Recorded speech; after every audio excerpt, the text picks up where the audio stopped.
عزیز دوستوں، بزرگوں اور بھائیوں، کچھ چیزیں ایسی ہیں جن کا قرآن مجید نے بارہا تذکرہ فرمایا ہے۔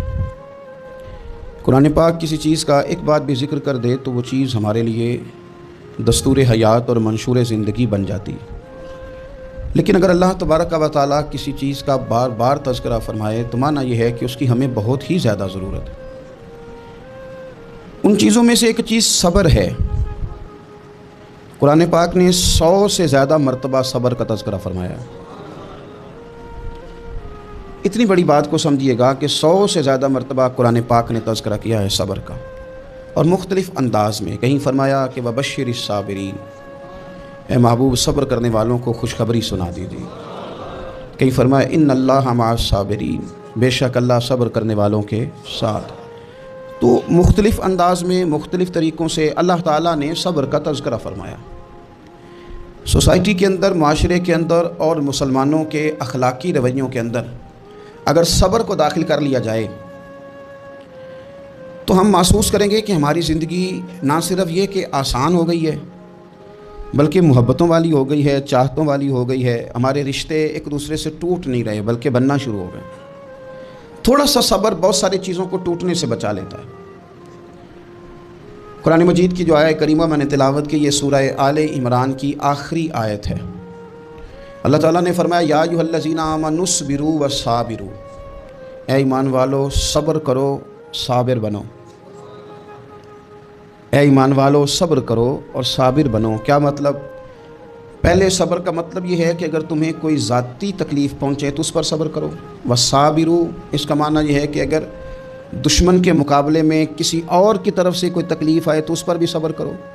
پھر فرمایا ورابطوا، اور ہمیشہ کمر بستہ رہو، اسلامی سرحدوں کے پہرے دار رہو۔ واتقوا اللہ، اللہ سے ڈرتے رہو۔ لعلکم تفلحون، اس امید پر کہ اللہ تمہیں کامیابی عطا فرما دے، تم فلاح پا جاؤ۔ یا ایھا الذین آمنوا اصبروا وصابروا، اے ایمان والو صبر کرو اور صابر بنو۔ صبر کرو، صابر رہو، یعنی جو ذاتی تکلیف آئے اس پر بھی صبر کرو۔ اور مصابرہ کا معنی سامنے سے آنے والی تکلیف، اگر بیماری آ گئی، کوئی پریشانی آ گئی، کہیں کوئی اپنا دنیا سے چلا گیا تو یہ ذاتی تکلیف ہے، اس پر بھی صبر کرنا۔ اور اگر اپنوں نے، بیگانوں نے کوئی تکلیف پہنچا دی، کوئی اذیت دے دی، وہ اذیت کئی صورتوں میں ہو سکتی ہے۔ تانا بھی ایک اذیت ہے، طنز بھی ایک اذیت ہے، کسی شخص کے بارے میں غلط کلمہ کہنا بھی ایک اذیت ہے، اور مقابلے میں کھڑے ہو جانا، لڑائی کرنا، یہ بھی ایک اذیت ہے۔ اس پر بھی صبر کرو۔ ورابطوا، اور اس طرح کرو کہ کمر بستہ رہو، جد و جہد کرتے رہو۔ واتقوا اللہ، اللہ سے ڈرو۔ لعلکم تفلحون، تاکہ تم کامیاب ہو جاؤ۔ صبر جب آپ کرتے ہیں نا اور صبر کا ارادہ کرتے ہیں تو اللہ تعالیٰ صبر کی توفیق بھی عطا فرماتا ہے۔ ہم نے یہ دیکھا ہے کہ ہمارے پاس نعمتوں کی کمی نہیں، ہمارے فریزر خوراک سے بھرے ہوئے ہیں، ہمارے دسترخوانوں پہ انواع و اقسام کی چیزیں چنی ہوئی ہیں، ہماری الماریوں میں کئی ہمارے لباس تیار شدہ لٹکے ہوئے ہیں، ہماری جیبوں میں ہماری ضرورت کا سرمایہ اللہ نے ہمیں دے دیا ہے۔ لیکن اس کے باوجود جو لوگ ایک دوسرے سے پیار نہیں کر پا رہے، جو ایک دوسرے کے قریب نہیں جا پا رہے، تو اس کی وجہ یہ ہے کہ صبر نہیں رہا، حوصلہ نہیں رہا، کسی چیز کو برداشت کرنا ہمارے مزاج کا حصہ ہی نہیں رہا۔ اور پھر چونکہ امت مسلمہ نے انقلاب برپا کرنا تھا، دنیا کو پیغام حق دینا تھا، اگر ان کے اندر حوصلہ ہی نہیں ہوگا، اگر انہیں صبر ہی نہیں کرنا آئے گا، استقامت ہی نہیں ہوگی، کہیں رکنا ہی نہیں آئے گا، تو یہ میدانوں کو سر کیسے کریں گے؟ کامیابیاں کیسے ان کا مقدر بنیں گی؟ رمضان المبارک میں بھی ماحول یہ ہو کہ افطاری سے 1 گھنٹہ پہلے نظر پوری ٹک جائے گھڑی پہ، اور تھوڑا سا بھی صبر مشکل ہو۔ اور رمضان المبارک میں سحری کے وقت میں اگر دہی والی دکان پہ بھی جھگڑا ہی ہو رہا ہو، اور شام کو سامان خریدنے میں بھی اگر بحث ہی ہو رہی ہو، تکرار ہو، جھگڑا ہو، تو پھر سیکھا کیا؟ پھر وہ جو ہمیں تربیت دی جا رہی تھی کہ ہم نے صبر کرنا ہے، تو پھر ہم نے اس میں حاصل کیا کیا؟ حدیث پاک سنیں گے، آپ کی طبیعت بڑی ٹھنڈی ہوگی۔ میرے نبی پاک صلی اللہ تعالیٰ علیہ وسلم نے ارشاد فرماتے ہیں کہ جو بندہ سوال سے بچنا چاہے گا، ارادہ کرے گا اللہ میں نے کسی سے نہیں مانگنا، فرمایا جو سوال سے بچنا چاہے گا رب اسے سوال سے بچا لے گا۔ اور جو لوگوں سے بے نیاز ہونا چاہے گا، کہے گا یا اللہ مجھے دنیا داروں کا محتاج نہ بنا، اپنی بارگاہ سے عطا فرما۔ جو لوگوں سے بے نیاز ہونا چاہے گا اللہ لوگوں سے بے نیاز کر دے گا۔ اور فرمایا جو صبر کا ارادہ کرے گا اللہ اسے صبر کی توفیق بھی عطا فرما دے گا۔ ارادہ تو کرے، پروگرام تو بنائے، توفیق تو اللہ دے گا۔ جو صبر کا ارادہ کرے گا اللہ صبر کی توفیق بھی عطا کر دے گا۔ اور حضور صلی اللہ تعالیٰ علیہ وسلم فرمانے لگے، یاد رکھو کسی بندے کو جو بہترین تحفہ دیا گیا ہے نا، اگر کسی کو کوئی بہترین عطیہ ملا ہے تو پھر اللہ تعالیٰ نے اسے صبر عطا فرمایا ہے۔ یہ بہترین تحفہ ہے، اس سے زندگی سنور جاتی ہے، اس سے انسان باوقار اور مطمئن ہو جاتا ہے، اس سے اس کے شب و روز آسانی سے بیتتے ہیں، وہ دنیا کی پگڈنڈیوں سے آسانی سے گزر کے اللہ کی بارگاہ عالی مرتبت میں سرخرو ہو کر حاضر ہو جاتا ہے۔ لیکن اگر بے حوصلہ ہو، صبر نہ ہو، پھر نقصان روز بروز بڑھتا ہے۔ اور پھر میرے رسول پاک صلی اللہ تعالیٰ علیہ وسلم ارشاد فرماتے ہیں کہ اصل بات یہ ہے کہ اللہ تعالیٰ نہ کسی بندے کا درجہ بلند کرنے کا ارادہ فرماتا ہے، لیکن اس کے اعمال اس طرح کے نہیں ہوتے کہ اس کا درجہ بلند کیا جائے۔ اب رب کیا کرتا ہے، اللہ تعالیٰ اس کو مال کی، جان کی، اولاد کی کسی مشکل میں ڈال دیتا ہے، اس مصیبت پر وہ بندہ صبر کرتا ہے تو اللہ تعالیٰ اس کا درجہ بلند فرما دیتا ہے۔ اعمال اس قابل نہیں تھے کہ درجات بلند ہوں، وہ اعمال کی بنیاد پر نہیں کر سکتا تھا تو اللہ نے کسی مشکل میں ڈال کے نا اپنے فضل سے درجہ بلند کر دیا۔ اب جو راہ طریقت کا مسافر تھا، جو سلوک کی منازل طے کر رہا تھا، جو اللہ رسول کے قریب جانے چاہ رہا تھا، اس کے لیے کتنی آسانی ہو گئی کہ مجاہدہ تو زیادہ نہ کر سکا، کثرت سے نفلی صوم و صلات کا بندوبست تو نہ کر سکا، تھوڑا سا صبر کیا، رب نے اپنا اور اپنے محبوب کا قرب عطا فرما دیا۔ تو یہ تو آپ صبر کرنے کے لیے جب نکلے ہیں تو آپ نے تو رب رسول کو پا لیا ہے۔ یہ صبر تو وہ والا سفر ہے جس کی جو منزل ہے وہ اللہ رسول کا قرب ہے۔ ہم لوگ تھوڑی تھوڑی باتوں میں حوصلہ ہار جاتے ہیں، صبر چھوڑ جاتے ہیں، پریشانی بڑھ جاتی ہے، پتہ نہیں ایسے محسوس ہوتا ہے کہ جیسے یہی بندہ دنیا کا سب سے دکھی بندہ ہے۔ تو ایک تو یہ کہ ذاتی حیثیت سے صبر کرے، ایک یہ کہ پھر دشمن کا جب مقابلہ ہو، آمن نصبرو و صابرو، آپ کا جب مقابلہ سامنے کسی کے ساتھ ہو تو پھر تیر، تلواریں، اسلحہ، بندوقیں یہ نہیں زیادہ لڑتی، میدانوں میں حوصلے لڑتے ہیں، میدانوں میں صبر لڑتا ہے، میدانوں کے اندر توانائیاں لڑتی ہیں۔ میدان کربلا کے اندر کوئی مقابلہ نہیں تھا تیر کا تیر کے ساتھ، تلوار کا تلوار کے ساتھ کوئی مقابلہ نہیں۔ میدان کربلا کے اندر ظلم کا صبر سے مقابلہ تھا، فتح کے ڈنکے یزید نے بجائے تھے، جشن ابن زیاد نے منایا تھا، لیکن قیامت تک اللہ نے جو فتح عطا فرمائی ہے تو وہ حسین ابن علی کے صبر کو عطا فرمائی، وہ سیدنا امام علی مقام کے صبر کو ملی۔ عزیز بھائی، صبر ہی ہمیشہ فاتح ہوتا ہے، صبر ہی جیتا کرتا ہے، صبر ہی کامیابیاں دیتا ہے، نتیجے صبر کے نکلتے ہیں، صبر کے، حوصلے کے نتیجے ہوتے ہیں۔ ہماری جلد بازی ہمیں شکست خوردہ کر دے گی، ہمارا حوصلہ نہ ہونا ہمیں ہرا دے گا، ہم کمزور پڑ جائیں گے اگر ہم بے حوصلہ ہو جائیں گے۔ سنو، میرے نبی پاک علیہ السلام نے تربیت کی، حضور اپنی امت کو درس دیتے ہیں، حضور فرماتے ہیں پہلے تو کوشش ہی نہ کرو کہ تمہاری دشمن سے لڑائی ہو، اس چکر میں ہی نہ پڑو کہ لڑائی ہو۔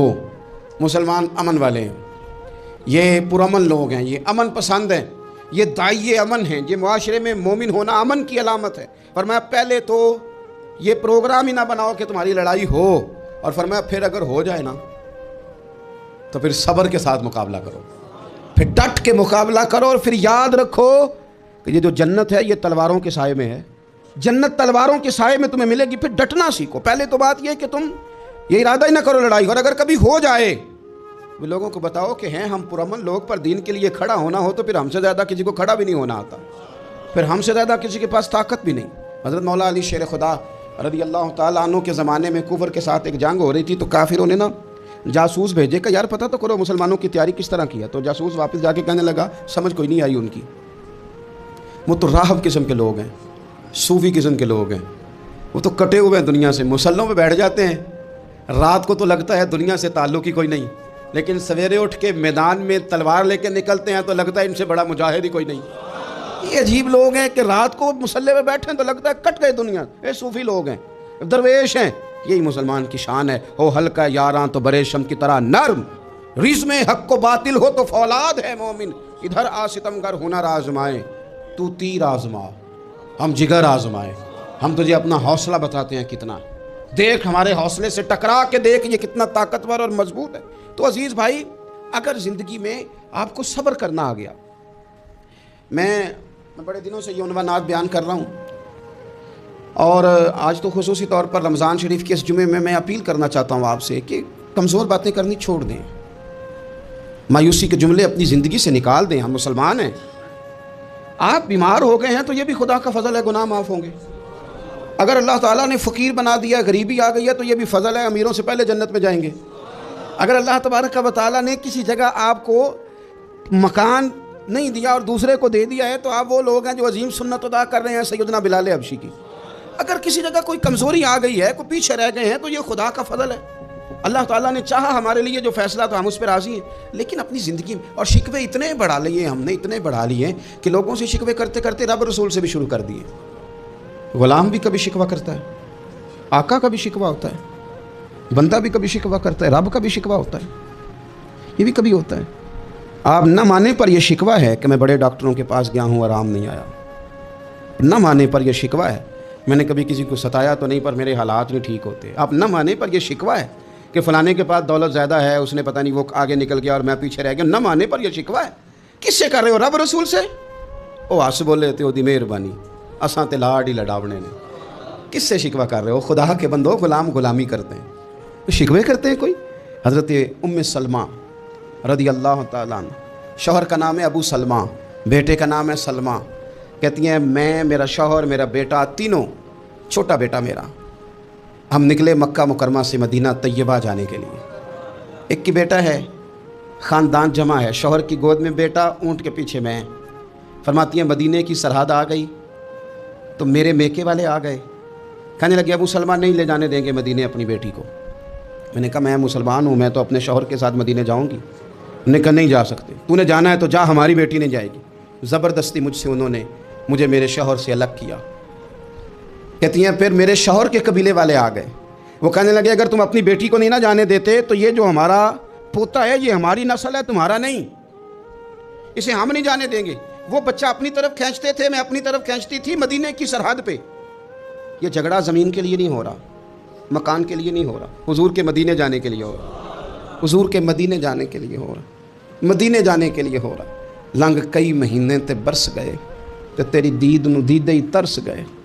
انہوں نے بچہ کھینچا, میں نے اپنی طرف کھینچا, میرے بچے کا بازو اتر گیا.